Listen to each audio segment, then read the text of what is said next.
Hello students, myself Pushpendra Singh, and we are going to start with our daily current affairs. So today you have 24th of April 2021. Okay, and as you know that these lectures are basically based on the current affairs, right? Specifically for the examinations like civil services examination, which is conducted by the UPSC, right? As well as other government competitive examinations. You probably would be studying the national newspapers like Hindu or Indian Express. Both of these newspapers are equally good for the preparation for civil services examination as well as other government competitive examinations. Nowadays, as you know, that the UPSC is mainly concerning about the current affairs. Okay, they are mainly focusing on the current affairs and base associated news. So for that purpose, you have to study or you have to read the national newspapers, and you can supplement your preparation with the help of these video lectures also. So these are uploaded on the YouTube on the day-to-day basis.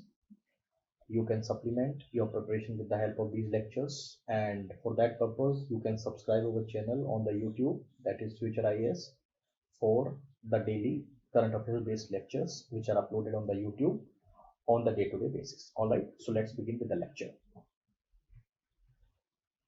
Okay, so first news is related to the Ways and Means Advances scheme to the state governments and union territories. So what is this Ways and Means Advance scheme of the state government and union territory? So first of all, it's a scheme. Simply, it's a scheme. Okay, but what is that Ways and Means advances? That is something you must understand. Advances, you must also understood that it is something that we are going to give to someone, that to the state government or union territory. But who would provide that? So that is something which is related to money, definitely some sort of a financial some sort of a currency for that purpose. So what is that Ways and Means Advances scheme? So simply you can say that Ways and Means Advances, simply put, you can say that it is a facility for both central government as well as the state government. Since the scheme is basically related to the state governments and union territories, so we should be sticking to the state government and union territories. But in the general parley or the general sense or the general definition, what you can say that the Ways and Means Advances, in a simply manner, it is a facility, right, to both states, that means for the states government as well as for the central government, to borrow the money from the Reserve Bank of India, which is a central bank. So these borrowings are meant purely to help them to tide some sort of a temporary mismatches in the cash flow of their receipts and the expenditure. That means the Ways and Means advances are basically the financial help or the financial borrowing which are provided by the Reserve Bank of India to the central government as well as the state governments to tide up some of the temporary mismatches related to their in the receipts and expenditure for the particular year. So in the sense, what you can say that they are not a source of finance per se. They are not a source of finance, but they are to tide over them some sort of a mismatches that are there, right? So they are not financial resources, right? Or they are not source for the finance as per section 17 clause 5 of Reserve Bank of India 1934. That clearly indicate that they are not source of finance, right? So in that parley, you must understand that they are subjected to, right? They are subjected to being payable not later than 3 months from the date of making of their advance. That means they must be repaid back. They must be repaid back not later than 3 months from the date of making of their advance. So this is just in definition, okay, as per section 17.5 of Reserve Bank of India 1934. Okay, now let's understand the news. Now Reserve Bank of India is basically an authority which provide these financial avenues to the state government as well as the central government. Now because of the coronavirus, because of COVID-19 pandemic, now almost all state governments are facing difficulty in terms of their finances, in terms of their receipts and expenditure. So obviously to tide over them, these Ways and Means Advances schemes will basically implemented specifically for the state government as well as for the union territory. Is that clear? Fine. Now, so Reserve Bank of India has decided to continue with the existing interim Way and Means Advances scheme limit. That limit that was decided, right, that is 51,560 crore rupees. That would be provided as a financial facility to the state government as the union territories for the next 6 months. So it will be continued, right? the existing interim, the limit which was there previously with the ways and means advance scheme, that was applicable to the state government as well as the union government, and that will be applicable to the next 6 months. That means up to September 30, that will be applicable, right? It is given due to the prevalence of the COVID-19 pandemic. Fine. Now, as I told you that the wage and mean advances is the basically a mechanism used by the Reserve Bank of India under its credit policy, definitely to provide certain help to tide over some of the financial difficulties that are faced by the state government, right? To provide to the states, right? And to tide over some of the temporary mismatches in the cash flow, in their receipts and the payments, and it is being provided under Section 17(5) of Reserve Bank of India Act 1934. Right. So based on the recommendations of an advisory committee on the ways and means advances that was basically set up by the Reserve Bank of India itself to the state government in 2021, that are chaired by the Sudhir Srivastava, right? The RBI has revised the scheme that is known as ways and means advance scheme to the state and the union territories. Now, this committee, which is chaired by the Sudhir Srivastava, has recommended the limit, right, within which the ways and mean advance have been given to the state government as well as to the union territories. Now, the limit which has been arrived by the committee, right, which is basically worked out to be around 47,010 crore rupees. Now, the RBI has said that in the statement that it would review the WML limit after, depending upon the course of pandemic, right? If there is need to tide over the financing difficulty which are facing by the states, we could review this limit that was basically arrived by the committee that was set up in the recent time. So you can say that this is the special drawing facility, which is not in per se, it is not, first of all, they are not source of finance, but it is a special drawing facility which are availed by both state government and the union territories, right? And they shall continue to link, right, to the quantum of their investment in the marketable security that are issued by the government of India, including your optional treasury bills. Now, what is that? What is that? What is first of all the special drawing facility? As I told you, the special drawing facility means it is not a source of finance in the primary task, but in the special cases when you are facing difficulty, right, you have to provide certain type of financing facility by the Reserve Bank of India. Now, what is this treasury bills? Treasury bills I have already explained you a lot of times. So treasury bills are basically the money market instruments which are issued by the government of India, right, as per as a promissory note, right, with a guaranteed repayment at the later date. That means they are just the promissory note with that will be providing you guaranteed repayment at the later date, right? So the funds that are collected through the treasury bills, right? So they are used basically generally to meet the short-term requirement of the government. That means what is the purpose of issuing these treasury bills by the government? To meet the short-term requirement of the funds, right, with respect to the government. Hence, the government try to reduce the overall fiscal deficit of the country or of the state by issuing these treasury bills. Is that clear? Now, what is that security? That security is simply, you can say that they're the tradable financial instrument. They're tradable financial instruments. General purpose of the security is to raise the capital in the private as well as in the public market. So again, they are the instrument to raise the capital, right? So they are primarily of three types. You can say the basically securities. The first is equity. Equity का मतलब हो गया simply which provides the ownership right to the holders. Then debt. The debt means you have to provide certain type of loans that are repaid by some sort of a periodic payment that will be paid by the loanee person. Then hybrids का मतलब हो गया simply debt plus equity, that both facilities will be provided. So these, the government or the state government and the union territories shall be continue to link their investment in the securities as well as the treasury bills for the purpose of this special drawing facility. So I've explained you every term in this paragraph, right? So let's move next. Okay, next is the Kowloon Peninsula. What is this Kowloon Peninsula? See, Kowloon Peninsula first of all is there on the Hong Kong mainland. Okay, so it is basically a peninsula specifically to the southern part of mainland mass in the territory of Hong Kong. Now, Why this Kowloon Peninsula is in the news? The Kowloon Peninsula is the news because the Hong Kong is going to grant a site on the western Kowloon Peninsula to the China's National Security Office. That is, the China is going to make a permanent base in the city.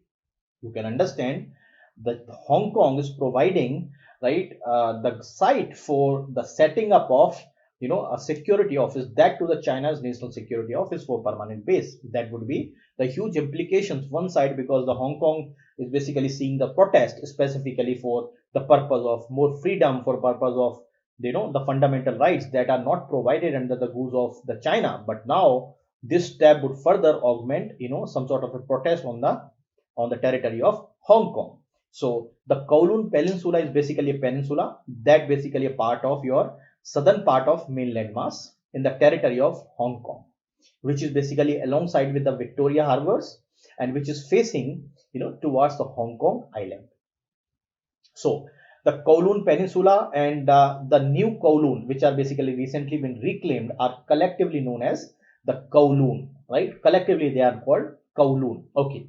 Now, if you see the geographical map, in the next slide I have the geographical map. You can easily see that the Kowloon Peninsula may refers to the area which is falling south of the mountain ranges, right? These mountain ranges are basically the Beacon Hill, Lions Rock, the Tate Scan, the Kowloon Peak, right? All are basically associated with the mountain ranges. So the area which is falling right to the south of these mountain ranges are basically geographically termed as the Kowloon Peninsula. And this peninsula basically covers, around 5 districts of the Hong Kong. That means the Hong Kong territorial area or the Hong Kong area, right? Out of, the Hong Kong has 18 districts, and this Kowloon Peninsula basically has the 5 of the 18 districts of Hong Kong. And there is also Kowloon Bay, which is basically a bay which basically used by various shipping vessels, right? Which is located at the northeast of peninsula. So this is basically, the figure. You can easily say the new territories and the Kowloon basically they are combinedly known as Kowloon. So it is Kowloon Peninsula and new territories both are combinedly known as Kowloon, and it's basically falling to the south of some sort of a the basically mountain ranges. All right. Next, the next is basically Swamitwa scheme. Now, first of all, what is this Swamitwa scheme? First, we'll understand Swamitwa scheme, then we'll go to what is there with respect to the news of Swamitwa scheme. All right. So let us understand what is this Swamitwa scheme. See, Swamitwa is basically a short form or acronym for the survey of villages and mapping with improvised technology in village areas. Okay, it is a short form for this. So it is a survey of villages and mapping with the improvised technology in the village area. So what is that? So first of all, it is a scheme which was launched by the Prime Minister Narendra Modi on April 24, 2020. Okay, so it is basically a central sector scheme.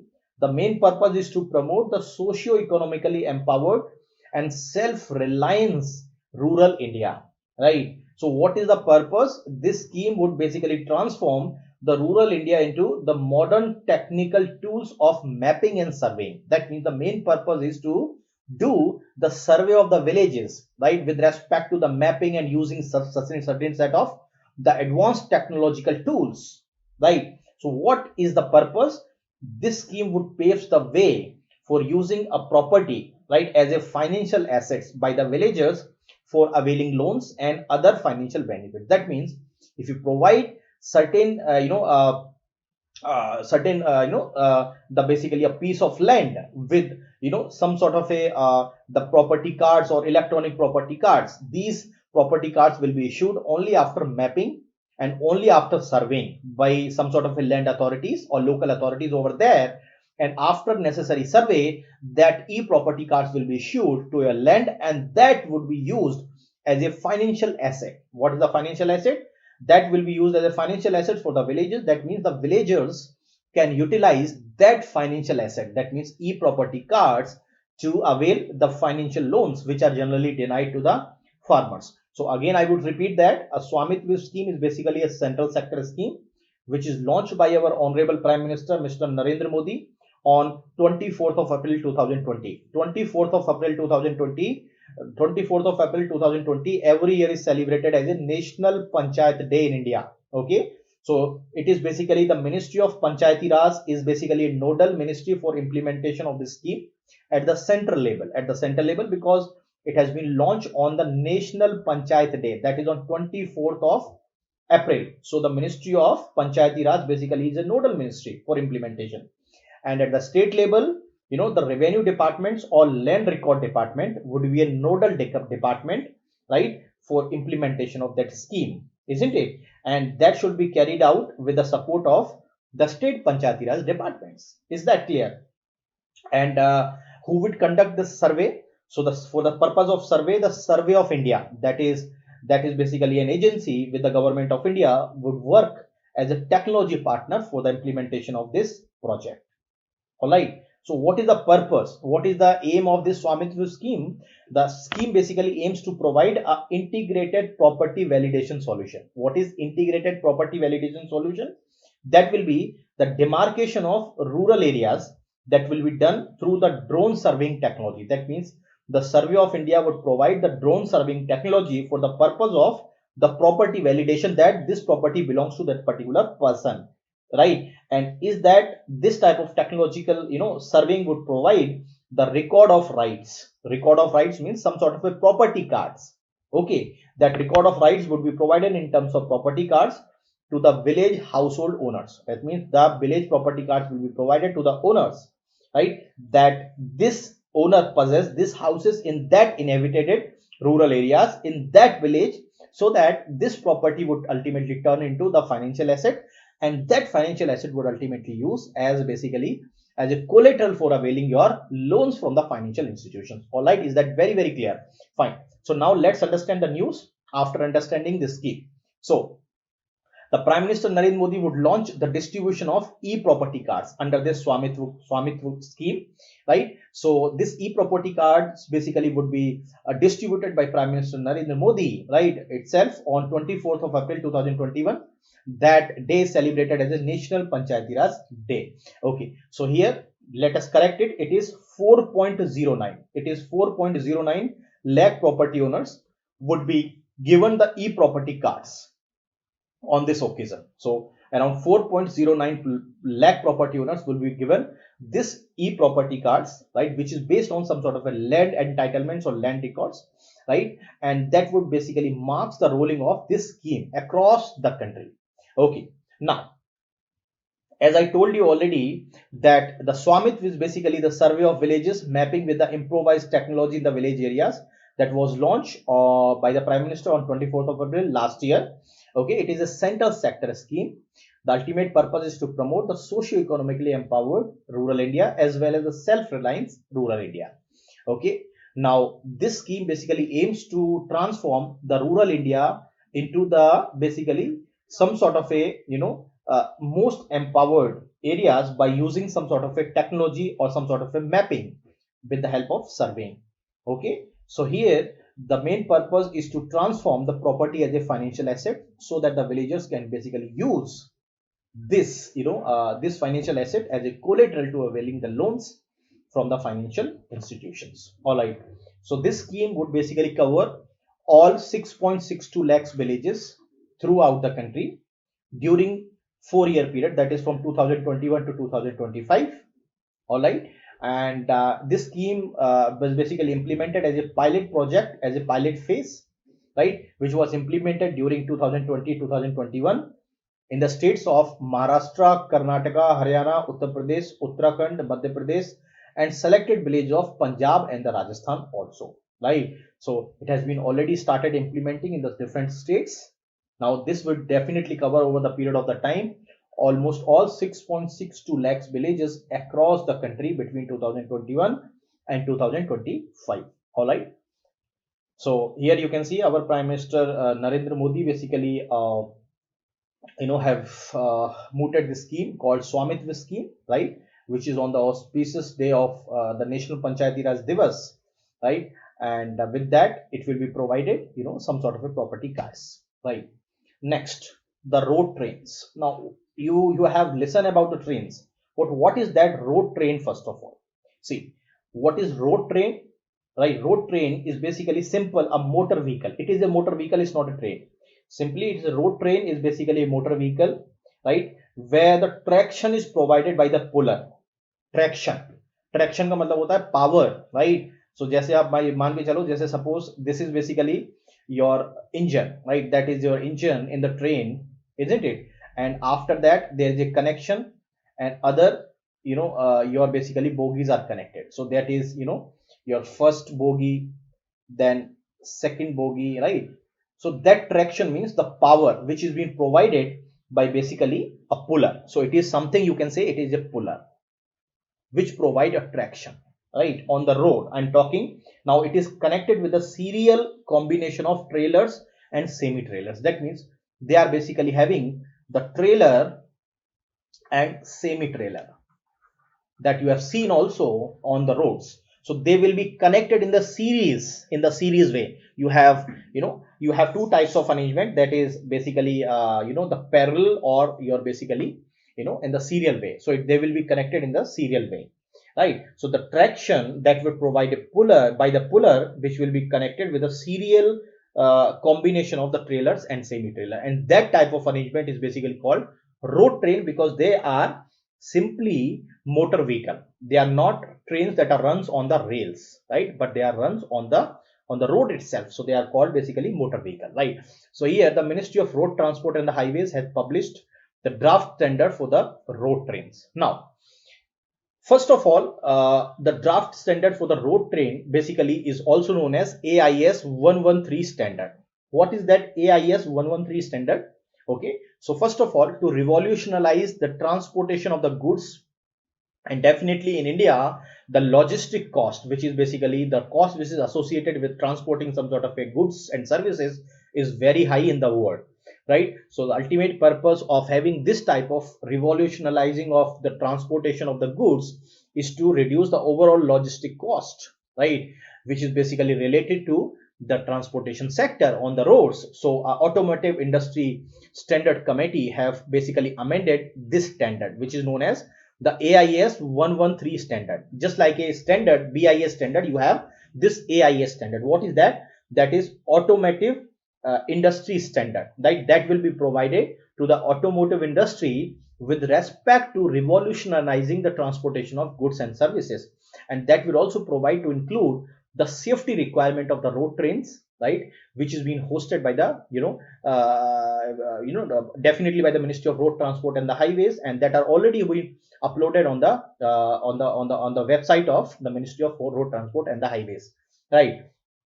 So that is the purpose. Now this standard, which is basically going to be amended by the Automotive Industry Standard Committee, that is basically the standard that will be prepared after examining the European benchmarks, right. And definitely we have also kept in mind the Indian operating conditions of the roads, right. So that will be it will be a breakthrough in the intervention for the fast and efficient movements of the of the goods, along with the long distance freight corridors which are only on the roads we are talking, right. So that will be basically definitely would reduce the congestion, that will save the fuel, and that will also reduce the noise and air pollution. A lot of other benefits also associated with that. Okay, so that is basically you must understand. Now here the one point is that what is Automotive Industry Standard Committee? That is basically amending these standards, that is called AIS 113 standard. So Automotive Industry Standard Committee is basically set up under the Central Motor Wheels Vehicles Rules Technical Standard Committee. So it is basically a technical standard committee which are set up right under the Central Motor Vehicle Rules, which are again implemented by the Government of India, right, definitely by the Ministry of Road Transport and the Highways, right. So in 1997 this Automotive Industry Standard Committee was basically set up to review the safety in the design, in the construction, in the operation, and in the maintenance of motor vehicle. So the Automotive Industry Standard Committee is a technical committee which was set up by the Ministry of Road Transport and Highways in 1997 as a technical standard committee, right, by the Ministry of Road Transport and the Highways in 1997. And the main purpose of Automotive Industry Standard Committee is, right, to review the safety in the design, construction, operation, and maintenance of motor vehicle. Under that ambit, the Automotive Industry Standard Committee has got the power to review the AIS Standard 113 to include the safety requirement of the motor vehicles. I hope it is clear.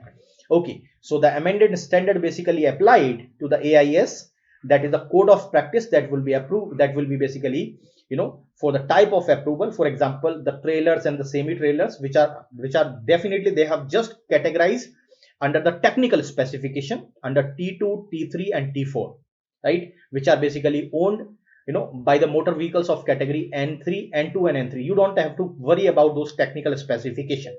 Definitely it is being used for the technical purpose. Now, as I told you, that these standards are basically prepared after examining the European benchmarks, definitely to keep in mind the Indian operating conditions. All right.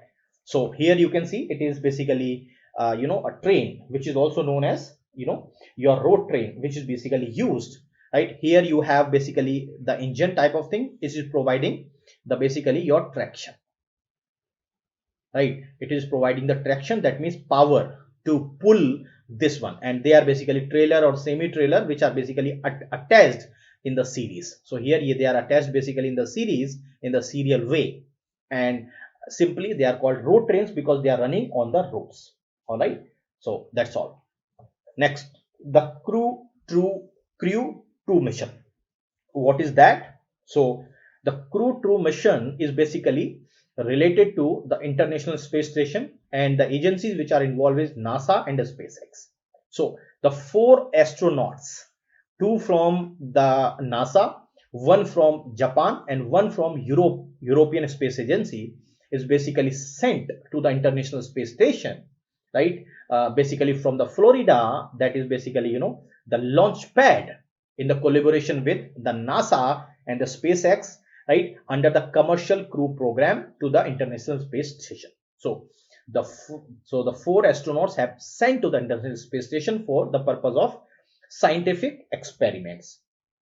So first of all, what is that mission crew 2? So mission crew 2 is basically a second crew rotation of the SpaceX Dragon crew, right, which is being used by the SpaceX, which is basically recently a startup which have done by the Elon Musk, right, for the purpose of sending the astronauts to the International Space Station, right, as an international partner in that mission of NASA.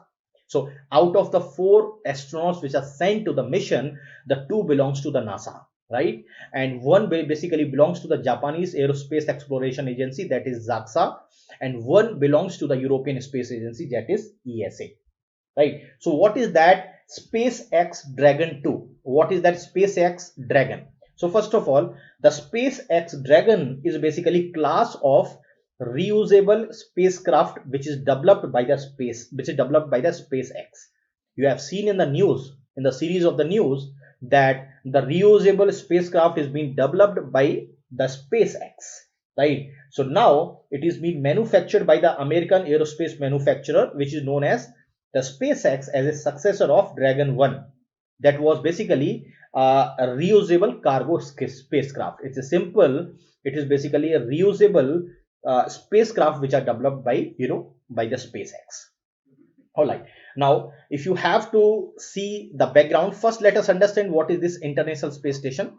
I have told you many times in the news also, the International Space Station is basically a modular space station. That means it is basically customized in such a way that the astronauts can go and they basically can live for the significant period of the time, say for the months together, for the purpose of conducting the scientific experiments.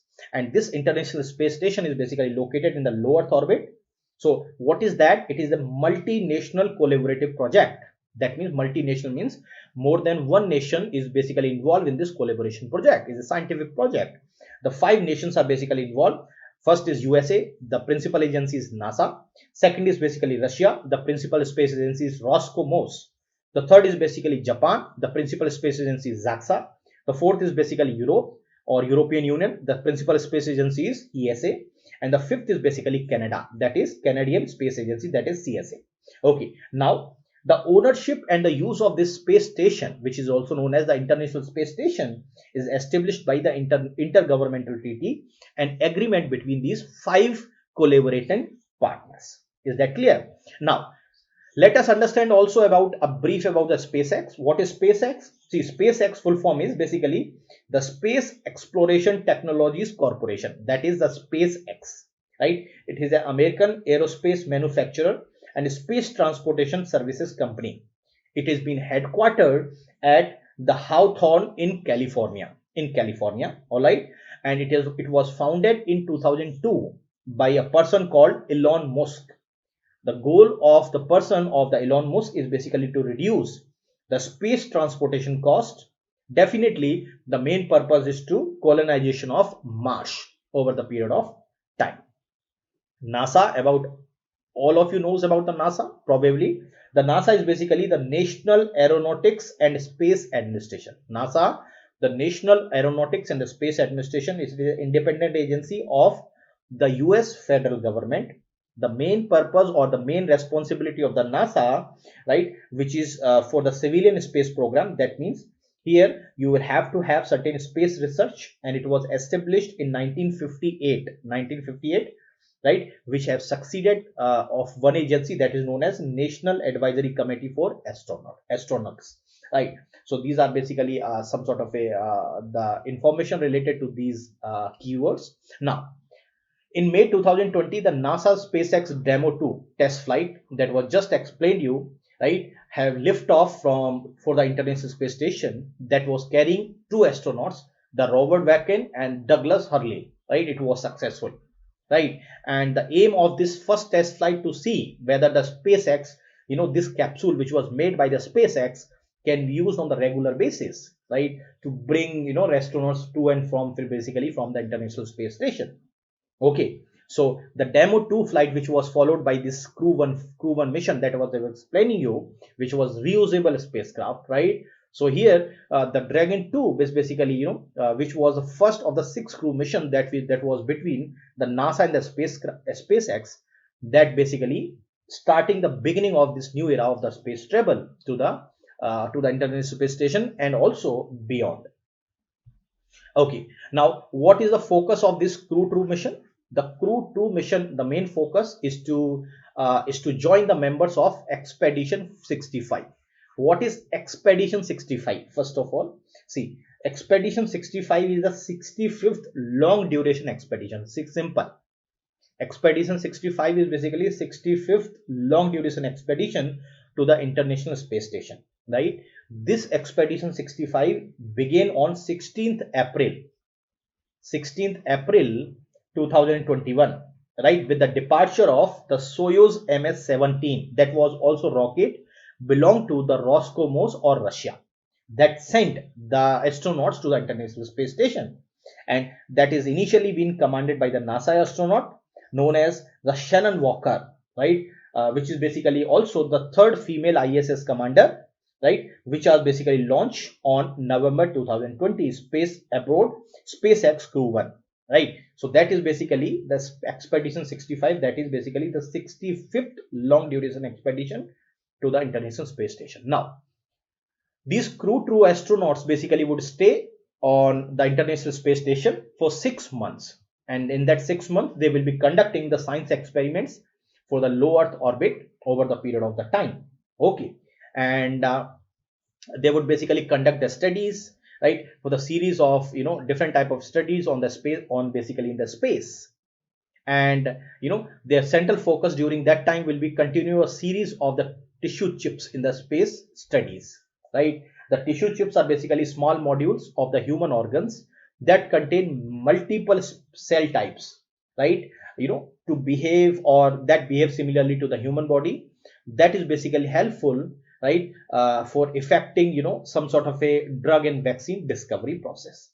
Okay, So one thing that is coming to your mind is why we have sent the International Space Station in the low Earth orbit, because the low Earth orbit is basically is the ideal place that is for most commonly used for the satellite imaging, right? That is basically near the surface, and that allowed to take the images in the higher resolution.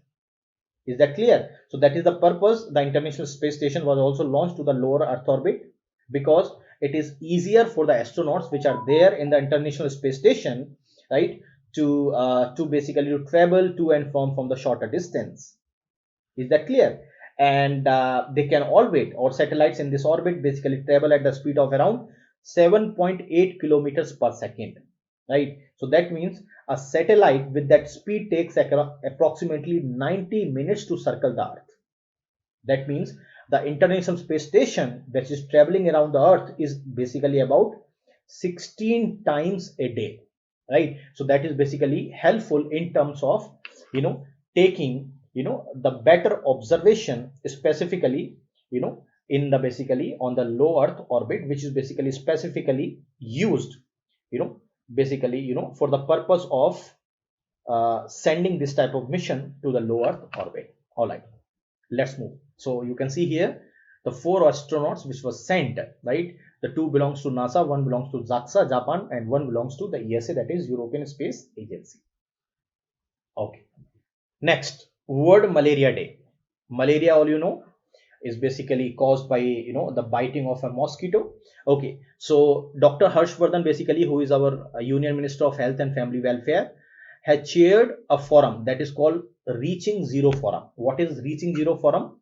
It is basically a forum that would be used, right, for the malaria elimination, right, and that is basically to commemorate to and to celebrate the World Malaria Day.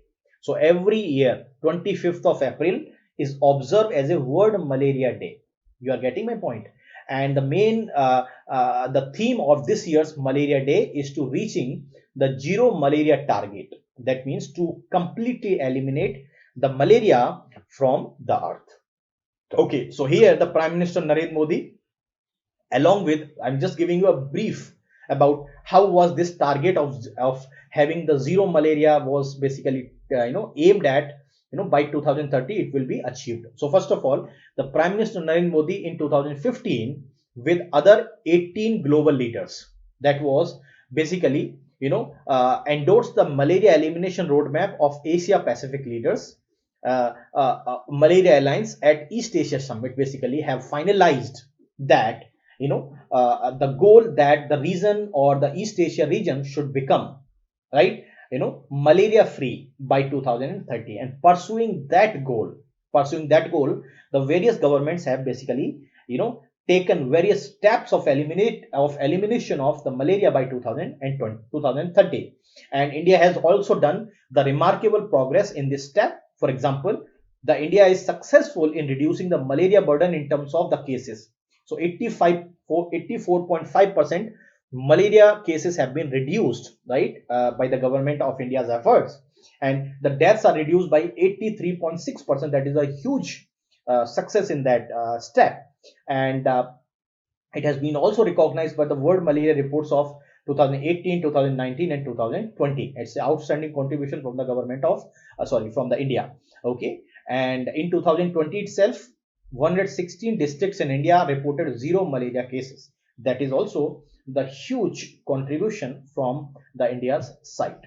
Okay, so here you can see the poster, which is basically celebrated every year. 25th of April is celebrated as a World Malaria Day. All right. Next, National Panchayati Raj Day. As I told you that every year 24th of April is basically celebrated as a National Panchayati Raj Day. Why the National Panchayati Raj Day is celebrated? Because on that day, the 24th of April 1993, right, that is when our Panchayati Raj Act came into the force. So you must understand that the Panchayati Raj Act, that is basically the 73rd Constitutional Amendment Act and 74th Constitutional Amendment Act, right? The 73rd Constitutional Amendment Act basically set up the rural level Panchayati Raj system, And 74th Constitutional Amendment Act set up the urban label, the local governance. Okay, so here you have set up the basically municipalities. Okay, here you set up basically panchayats. So at the day of 24th of April 1993, we have enforced, or that 73rd Constitutional Amendment Act basically came into the force. That means it was a day of the enforcement of the 73rd Constitutional Amendment Act. And that is the day when we celebrate our history of decentralization of the power to the grassroots level, that is to the Panchayati Raj, to the Gram Sabha, right, which is basically also gave the constitutional protection or constitutional recognition to the institution of the Panchayati Raj by 73rd Constitutional Amendment Act 1992. And the government of India has decided to celebrate this day as a National Panchayati Raj Day. So this year it is the 12th such day that will be celebrated on the virtual platform. So definitely the Ministry of Panchayati Raj commemorate the 24th of April every year as a National Panchayati Raj Day. That is the day when 73rd Constitutional Amendment Act came into the force. Like definitely that day is basically having the huge opportunity, because that provides an opportunity for the direct dialogues with the panchayat and representative. For example, you have different representatives of the panchayat at the gram level, at the block level, right, at the district level, right, and we also recognize their contribution specifically, for the development of the rural level, and as well as their achievements to empower and motivate them further. Okay, next, the National Panchayat Awards 2021. So definitely again on the auspicious occasion of the National Panchayati Raj Day, that is celebrated on 24th of April 2021, the National Panchayat Awards was also conferred by our Honorable Prime Minister Narendra Modi. So these Panchayati Raj Awards are basically conferred, under following categories. For example, the 224 panchayats will be conferred the Deen Dayal Upadhyay Panchayat Sashактikaran Puraskars, right? Then 30 gram panchayats will be provided Nanaji Deshmukh Rashtriya Gaurav Gram Sabha Puraskar. Okay, 29 gram panchayats would be provided, or would be conferred the Gram Panchayat Development Plan Award. 30 gram panchayat would be conferred the children friendly Gram Panchayat Award, and 12 states will be conferred the E-Panchayat Puraskar, that will be conferred to the states. And now, in that process, the Prime Minister would basically transfer some sort of a award money, that is in terms of the grant and aid that would be provided directly to the basically local level bodies. So that is basically from 5 lakhs to the 50 lakhs, depending upon the contribution that is being made by the local level self-governing bodies, and that will be directly transferred to the bank accounts of the panchayats which are concerned in the real time, right? And this is being done for the first time to motivate them to further to do certain set of other, in